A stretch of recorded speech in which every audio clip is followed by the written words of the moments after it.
दिवाली के अवसर पर महाराष्ट्र राज्य हथकरघा महामंडल द्वारा नागपुर में स्टेट हैंडलूम एक्सपो का आयोजन किया गया।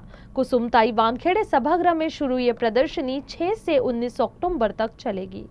प्रदर्शनी का उद्घाटन राज्य के वस्त्रोद्योग आयुक्त संजय दैने ने किया। इस एक्सपो में महाराष्ट्र के साथ साथ कर्नाटका, तमिलनाडु, पश्चिम बंगाल, असम, बिहार, जम्मू कश्मीर, उत्तर प्रदेश, हरियाणा, राजस्थान, गुजरात, मध्य प्रदेश और छत्तीसगढ़ सहित 13 राज्यों की बुनकर सहकारी संस्थाएं भाग ले रही है। इसका मुख्य उद्देश्य ग्रामीण बुनकरों की कला को सीधे ग्राहकों तक पहुंचाकर उन्हें बाजार उपलब्ध कराना है।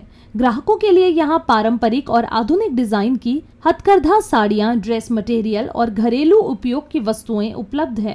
प्रदर्शनी रोजाना सुबह 11 बजे से रात 9 बजे तक खुली रहेगी और प्रवेश निःशुल्क है। आयोजकों ने नागपुर वासियों से बड़ी संख्या में इस हैंडलूम उत्सव में भाग लेने की अपील की है।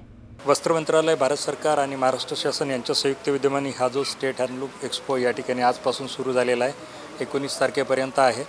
आणि मला सांगताना आनंद होईल की पूर्ण देशभरातले जे हातमाग कामगार आहेत, हँडलूमचे सगळे आपले जे कलाकार बांधव आहेत, यांनी अतिशय सुंदर वस्त्र या ठिकाणी प्रदर्शित केलेली आपण बघतोय।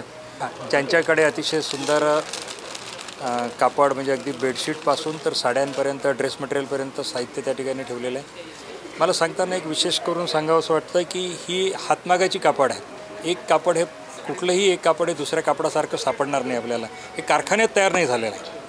त्यामुळे प्रत्येक कपड्याचा म्हणजे ती साडी असो किंवा आणखीन कुठलंही कापड असो, प्रत्येकाचा स्वतंत्र असं एक वैशिष्ट्य आहे, ओळख आहे।